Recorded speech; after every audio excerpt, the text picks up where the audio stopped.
Mais on voit que c'est utile, évidemment, que les religieux parlent du sida, parce qu'ils ont quand même une vraie influence sur leurs fidèles.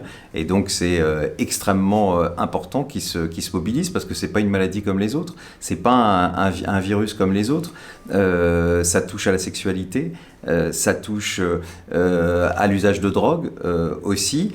Et puis, c'est une maladie qui reste encore aujourd'hui mortelle, notamment dans les pays qui n'accèdent pas au traitement. Et on voit que dans un certain nombre de pays, d'ailleurs les religieux, même une religion qui n'a pas été toujours très très bien sur la question, je pense à la religion catholique, en Afrique, ça a quand même été important qu'il y ait une vraie mobilisation de sœurs et de prêtres qui, sur le terrain, en contradiction avec ce que prônaient les anciens papes, parlaient de la capote et disaient aux gens qu'il fallait d'abord préserver la vie. Donc évidemment, c'est important que des responsables religieux, philosophiques soient engagés dans ce combat. Et comme on sait que dans le bouddhisme, il y a moins en tout cas les responsables bouddhistes, moins de jugement. Avec cette notion de bien et mal qui est quand même assez différente, évidemment que c'est important.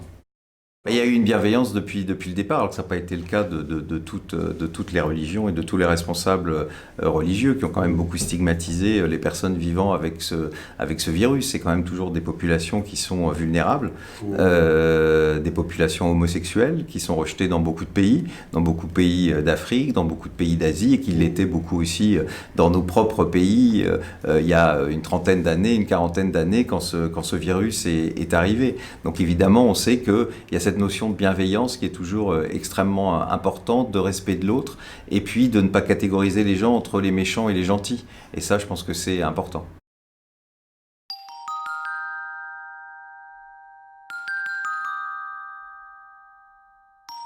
Et c'est une évidence, et vous savez, c'est pas seulement pour le VIH, c'est pour toutes les maladies.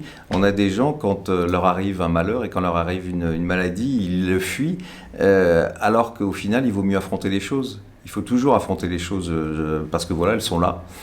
C'est ainsi, on n'a pas le choix et il vaut mieux les affronter. Et on voit bien, de toute façon, c'est toujours les gens qui assument leur maladie, qui assument leur virus, qui en fin de compte se défendent le mieux. On voit souvent des personnes, ils apprennent qu'ils ont un cancer, ils apprennent qu'ils sont séropositifs et puis on ne sait pas pourquoi, alors que normalement les choses devraient évoluer plus lentement. Et chez certaines personnes, ça va très vite. Et puis chez d'autres, au contraire, ça va être beaucoup plus long parce que ces personnes vont intégrer et vont dire, voilà. Ça m'arrive, comment je vis aujourd'hui avec ce virus, avec ce cancer. Et je crois qu'après, c'est cette notion du moment présent qui peut aider les gens, parce que c'est vrai qu'on est dans des sociétés où c'est très compliqué, dans une société française, dans une société occidentale, où il faut toujours avoir plus de responsabilités, plus d'argent, où il faut toujours penser à ce qu'on va faire dans 6 mois. C'est extrêmement difficile de se concentrer sur le moment présent et de le vivre. Et je pense que quand on a une maladie, et notamment une maladie mortelle, c'est souvent quand même la seule chose qu'on peut faire, et qui est de toute façon une réalité, puisque le lendemain, on ne sait pas de quoi il va être fait pour qui que ce soit, d'ailleurs, mais plus encore quand on a des pathologies. Et ça, évidemment, que ça peut évidemment aider face à une pathologie.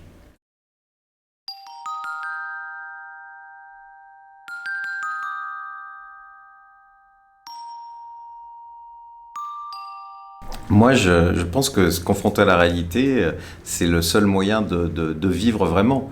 Parce que quand on fuit les problèmes, de toute façon, ils reviennent. Donc, s'y confronter et les assumer, c'est la meilleure, je pense que c'est la meilleure des choses. Et moi, quand j'ai appris ma séropositivité, c'était en 1987, j'étais jeune, et c'était comme un arrêt de mort. Et qu'est-ce que j'ai fait? Juste après, je suis retourné à mon boulot. J'étais à l'époque assistant parlementaire. Et je suis retourné à mon boulot parce que je me suis dit, qu'est-ce que je fais là? Je pleure. Alors, bien sûr, j'ai forcément pleuré, j'ai forcément peur, mais je suis retourné à mon boulot. Et le lendemain, pareil, je me suis reposé la question. Je me suis dit, mais qu'est-ce que je vais faire aujourd'hui? Je me suis dit, il faut continuer pour l'instant parce que de toute façon, il n'y a pas d'autre choix. Et au final, j'ai continué à vivre normalement. J'ai continué à avoir une vie sociale. Alors, pas toujours facile, parce qu'il y a eu des moments où, évidemment, la maladie était forte et il y a des moments où on ne peut pas. En tout cas, je suis toujours resté dans la vie sociale et puis je me suis occupé des autres. Et ça a été, parce que malheureusement, autour de moi, ça a été une véritable hécatombe.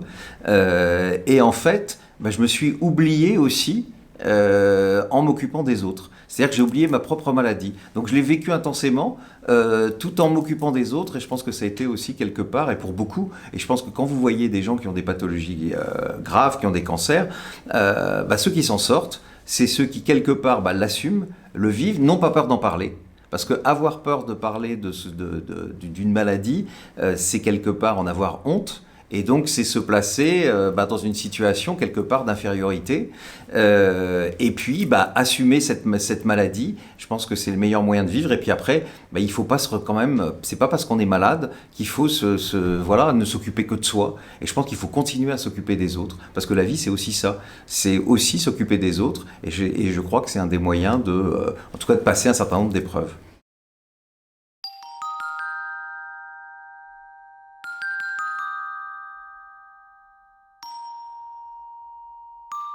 Ce virus, quelque part, il a été une chance. Ça peut paraître paradoxal, mais je pense que j'aurais peut-être été, comme beaucoup de gens, intéressé par le politique, par le militantisme, courir après plus de responsabilités, plus de choses. Et en fait, moi, quand on apprend qu'on va peut-être mourir dans les mois qui suivent, soit on s'effondre, soit on continue à vivre. Et moi, j'ai continué à vivre. Et c'est là où j'ai eu cette notion, sans vraiment me rendre compte à ce moment, du moment présent que j'ai depuis très très longtemps, contrairement à beaucoup de gens, à profiter du moment, à essayer de me faire moins de soucis en me disant, mais de toute façon, demain, oui, il va peut-être y avoir un problème demain. Pour l'instant, on n'y est pas. Donc là, tout se passe bien. Donc gérons ça. Et puis peut-être aussi à mieux aimer les autres, à mieux faire attention. Parce qu'on se rend compte que tout est quand même éphémère, et on le sait, tout doit se terminer, et d'une certaine manière, quand on ne réfléchit pas à ça, parce que vous savez, moi je vois dans ces sociétés, beaucoup de gens ne réfléchissent pas à ça, il y a des gens, on a l'impression qu'ils ne savent même pas qu'ils vont mourir d'ailleurs, et ils courent toujours, et puis un jour il leur arrive quelque chose, ils se rendent compte qu'ils n'ont pas vécu. Parce que la vie, c'est d'abord ce qu'on construit avec les autres. Et c'est important. Moi, je suis un militant, je me bats pour un certain nombre de causes dans lesquelles je crois, mais je sais que l'essentiel, c'est quand même ce que je vais construire avec les gens que j'aime, et c'est ces moments que je vais passer aussi, que je vais passer avec eux. Et malheureusement, plein de gens ne peuvent pas vivre de cette manière-là. Et moi, je crois que ce virus m'a en tout cas obligé à me dire, qu'est-ce que je fais? Je vais penser à ce que je vais faire dans 6 mois, mais de toute façon, dans 6 mois, personne ne le sait. Et même moi, en tout cas, je suis dans une position qui fait que je ne peux pas imaginer une vie dans 6 mois. Et donc, oui, j'ai vécu ce moment-là en me disant, on verra ce qu'il advienne. Et c'est pour ça que j'ai toujours continué à travailler, à militer et à rester dans une vie sociale. Et je crois que j'avais écrit un livre il y a quelques années dans lequel je racontais mes 30 ans de vie avec le sida, et je disais aux gens, vous savez, moi le conseil que je vous donne, c'est de continuer en tout cas à avoir une vie sociale. Ne pas vous renfermer sur votre maladie, et puis ne pas dire c'est pas juste, parce que peut-être que c'est pas juste, mais ça ne sert malheureusement à rien. On peut se dire 100 fois, voilà, on a plein de problèmes les uns les autres, on a l'impression que les autres en ont moins, mais je suis pas vraiment sûr. Et passer son temps à dire que c'est pas juste, ça ne fait rien avancer, et ça vous empêche clairement, en tout cas, de profiter de la vie.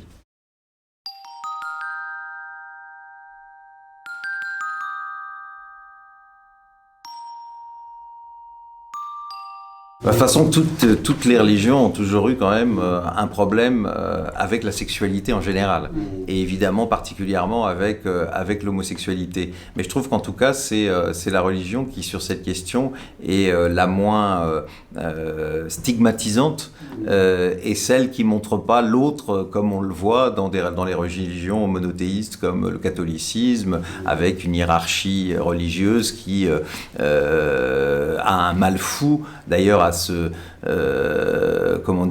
à comprendre qu'une personne homosexuelle, c'est d'abord une personne, tout simplement, et à catégoriser les gens d'une manière assez incroyable. Et je trouve que dans ce domaine-là, et en tout cas le Dalai Lama, moi, m'a rarement choqué parfois. Il y a peut-être des choses avec lesquelles je suis pas d'accord, mais je trouve que lui, il a une parole d'amour et de bienveillance qu'on retrouve en tout cas quasiment en permanence, et qu'on n'a pas forcément dans certains responsables religieux, même si le dernier pape est peut-être un peu mieux que ceux qu'on a eu avant, mais qui quand même dérape régulièrement sur différents sujets, et à une façon, voilà, moi c'est cette façon binaire aussi de classer entre les bons, les méchants. Je pense que voilà, on peut tous s'améliorer, et que c'est peut-être ça aussi qu'apporte le bouddhisme, parce qu'au final, voilà, notre travail, c'est et je pense que même si tout ça n'était qu'une illusion, l'idée de devoir toujours s'améliorer, je trouve que c'est quand même ça peut être un objectif en soi dans une vie. Et ça, c'est intéressant, alors que dans beaucoup d'autres religions, on a péché, etc. Donc on va aller à l'enfer. Enfin, on n'a aucun moyen de s'amender. Alors qu'avec le bouddhisme, on a évidemment voilà, chacun est un être humain et chacun doit progresser vers un éveil, en tout cas vers quelqu'un de bienveillant réellement, et ça donne de l'espoir, forcément. J'ai vraiment vécu et peu réfléchi au final.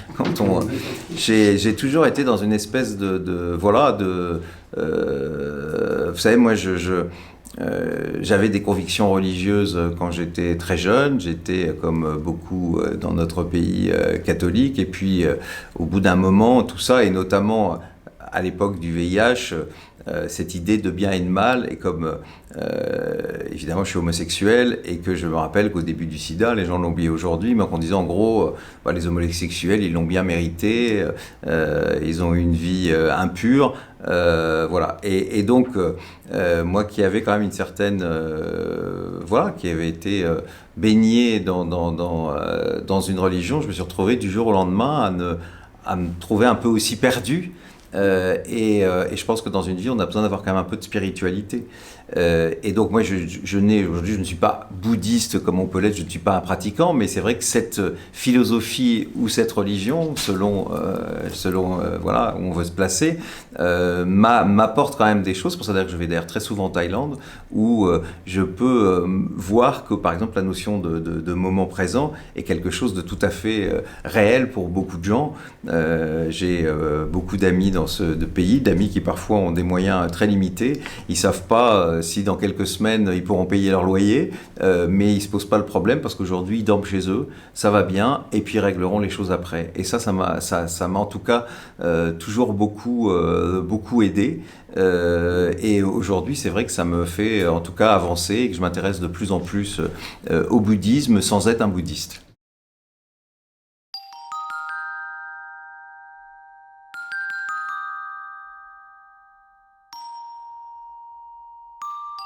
Je pense que c'est aussi les épreuves de la vie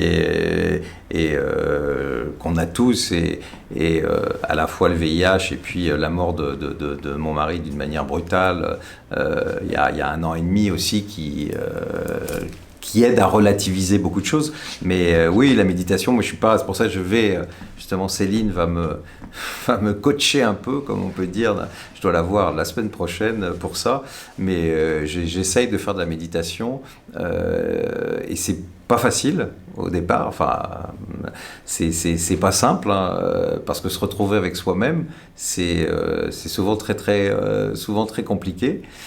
S'écouter, c'est souvent très compliqué, mais oui, je pense que c'est une solution. D'ailleurs, on le voit, hein, s'il y a autant de prolifération de livres, de choses là-dessus, c'est qu'il y a quand même une partie de la société qui s'interroge et qui comprend que cette course en avant qu'on a toujours, sans absolument réfléchir au sens qu'il faut donner à tout ça, prouve que quelque part, il y a quand même une partie des gens qui sont conscients dans notre société que courir toujours après plus d'argent et plus de responsabilités, c'est pas forcément ça qui fait une vie réussie, et qui vous fait qu'au dernier moment, vous vous dites, au final, j'ai une vie pas si mal que ça, j'ai fait le moins de mal possible, et je me suis épanoui en tant qu'être humain.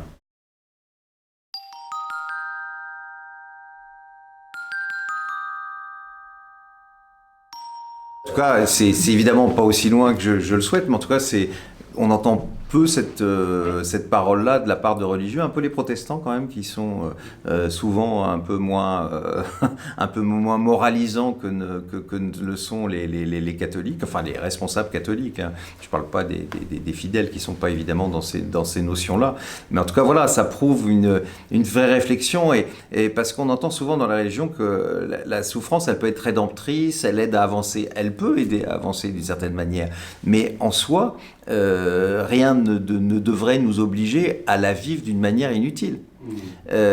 Qu'il faille après qu'on essaye de nous enseigner comment mieux la supporter, comment mieux avancer, pourquoi pas. Mais il y a un moment, je pense que pour avancer, ces souffrances de fin de vie sont pas forcément utiles, et qu'on doit pouvoir à un moment dire stop, parce qu'on a fait sa vie. Et que de toute façon, ces moments qui vont rester sont que des moments de souffrance où on ne pourra plus soi-même avancer, puisque on est soit cloué dans un lit et où on souffre tellement que de toute manière, qu'est-ce qu'on va pouvoir continuer à faire dans cette situation-là, où c'est même parfois des situations, on l'a vu souvent, moi je l'ai vu avec des gens en fin de vie qui n'en peuvent plus et qui ont été des gens formidables, des gens bienveillants, des gens qui aimaient les autres et qui souffrent tellement qu'ils en deviennent odieux. Et on comprend parce que cette souffrance elle est terrible et personne n'a envie de voir quelqu'un de formidable devenir sur ces derniers jours, sur ces dernières semaines quelqu'un d'odieux, alors que c'est pas cette personne-là et que si elle est devenue comme ça, c'est tout simplement parce que la douleur physique, les souffrances psychiques sont devenues insupportables.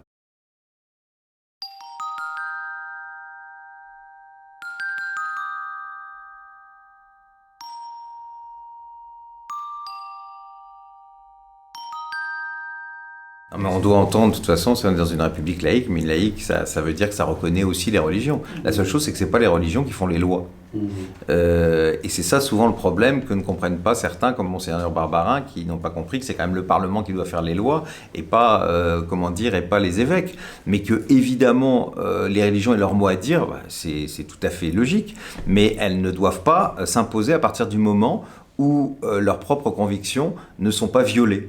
Et moi, la loi que je défends, vous savez, moi je ne suis pas militant de l'euthanasie, je suis un militant de la liberté et du choix.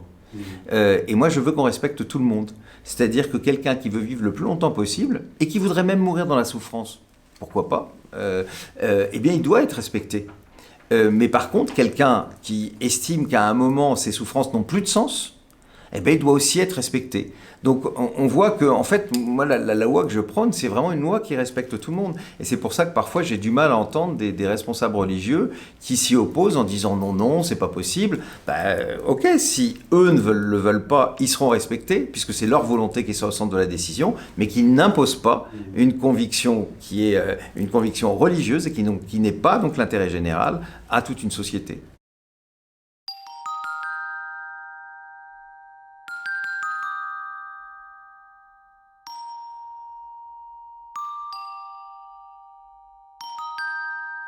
En soi, c'est toujours pas incompatible parce que justement, une mort qui est une mort choisie, c'est une mort consciente. Et c'est une mort jusqu'au dernier moment dans lequel on a toute sa réflexion et qui d'ailleurs permet, parce que vous savez, aujourd'hui, il y a beaucoup de gens qui meurent, vous savez, la majorité des gens en France, ils meurent seuls à l'hôpital et la nuit. C'est comme ça que ça se passe. Et ils s'enfoncent sans qu'ils aient pu parler avec leurs proches. Parfois, ça s'accélère, on s'y attendait pas. Je suis pas sûr que ce soit le meilleur des moyens d'être en paix avec soi-même et d'avoir aussi, parce que je pense que dans ces derniers moments, chacun doit aussi, je pense qu'il y a beaucoup de choses, il y a beaucoup de choses à régler avec des proches. Des choses qu'on ne s'est pas dites, et c'est ce moment-là. Eh ben, je crois qu'au contraire, quand on choisit le moment de mourir, eh ben, ça nous permet de le précéder de ces moments très forts qui sont cet échange qu'il faut avoir avec les autres et puis cette réflexion qu'on va avoir par soi-même en disant quel bilan je fais de ma vie, qu'est-ce qui s'est bien passé, qu'est-ce que j'aurais dû améliorer, et ça on le fait consciemment quand on sait qu'on sait les personnes qui s'engagent dans une euthanasie ou un suicide assisté, ça se fait pas en 2 jours. En général, dans les pays où ça se fait, il y a un délai. Souvent, c'est 1 mois d'ailleurs, en Belgique, etc. Et donc, vous avez une vraie réflexion là. Je crois qu'au contraire, les morts choisies sont les morts les plus conscientes. Et sont les morts qui permettent en tout cas aussi de régler beaucoup de choses avec ses proches. Parce que là, on se parle, on se dit toutes les choses et on se dit à la fin, on se dit aussi les belles choses qu'on laisse aux autres parce que partir, vous savez, c'est très culpabilisant d'avoir quelqu'un que vous aimez qui est mort quand vous n'êtes pas là et que vous arrivez le lendemain. Là, vous êtes à côté et vous vous êtes tout dit et vous vous êtes dit je t'aime avant de mourir. Je pense que c'est l'une des meilleures conditions, même si on la choisira pas, parce que moi je ne sais pas si je voudrais vivre une euthanasie, mais peut-être que, parce que moi je suis dans le doute, tant qu'on n'est pas confronté à ce moment-là, on peut dire des choses. Moi je veux avoir toutes les possibilités. Moi je voudrais peut-être m'enfoncer tranquillement, parce que ce sera à ce moment-là mon choix, que mes souffrances physiques ne seront pas aussi insupportables que je le pense, et où peut-être j'aurai des choses à terminer, des discussions à avoir que je n'aurais pas eu le temps de mener.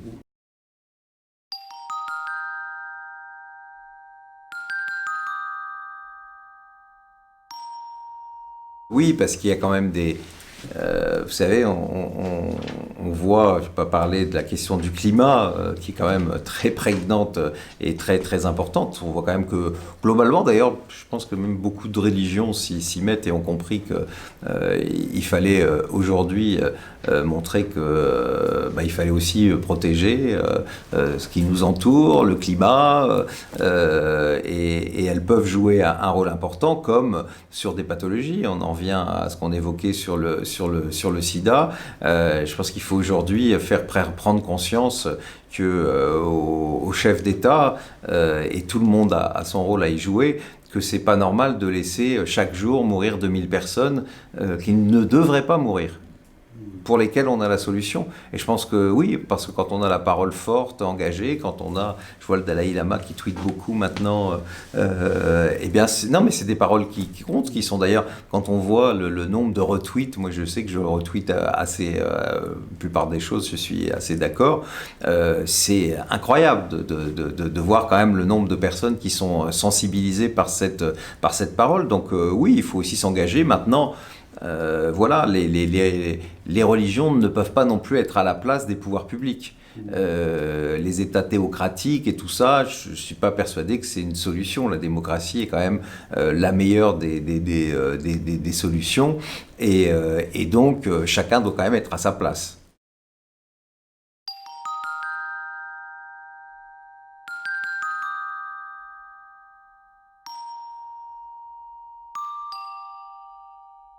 Au-delà du VIH, dans la situation qu'on connaît en Europe avec les migrants, où on voit aujourd'hui l'égoïsme des États, l'égoïsme même de la France, qui n'est pas capable de recevoir l'autre qui se retrouve, parce que personne ne fuit son pays par plaisir, hein. Combien de moines bouddhistes ont dû fuir parce qu'ils étaient persécutés par les Chinois. Personne n'a jamais envie de quitter la terre sur laquelle on est, de quitter ses proches. Et on voit bien qu'aujourd'hui, il y a une migration qu'on devrait intégrer d'une manière humaniste. Et au final, on en est à vouloir juste faire des quotas, à envoyer un maximum et à pas comprendre ce qui s'est passé. Je pense qu'on oublie quand même que nous, on a connu une époque, je pense la Deuxième Guerre mondiale notamment, où beaucoup de gens ont été heureux d'être reçus en Grande-Bretagne, aux États-Unis, en Afrique du Nord,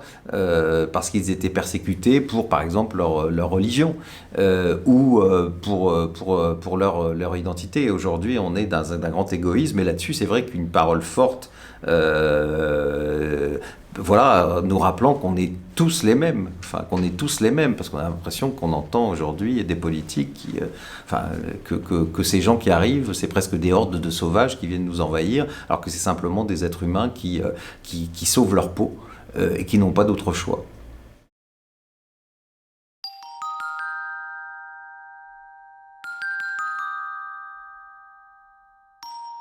Je trouve que les politiques n'ont pas de courage là-dessus, et que, voilà, face à la Chine, tout le monde baisse les bras parce qu'il y a des enjeux économiques considérables, et que quand on voit que le Dalai Lama n'est pas reçu officiellement en France, moi je suis toujours extrêmement choqué, parce que je trouve qu'il y a des chefs d'État qui ont eu du courage. Je pense à Angela Merkel, qui l'a reçu, je crois, à plusieurs reprises d'ailleurs. Ça ne l'a pas empêché de toujours commercer avec la Chine, parce que je crois qu'avec la Chine, il faut parfois avoir des rapports de force, et que eh bien, ça n'a pas changé, alors que nous, dans ce domaine-là, on n'a jamais eu de courage, ou quand on le reçoit, c'est voilà, presque en catimini, et évidemment jamais jamais de manière officielle. Voilà, c'est un homme qui prône la paix, dont il a nombre de proches et de personnes autour de lui qui ont quand même été réellement persécutées. Enfin, on a une communauté tibétaine en France, et des gens qui sont arrivés ici, qui ont vécu, des moines, etc., des choses absolument atroces là-bas.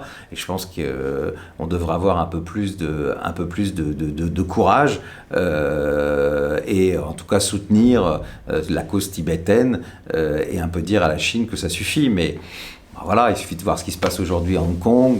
Personne ne dit rien à la Chine.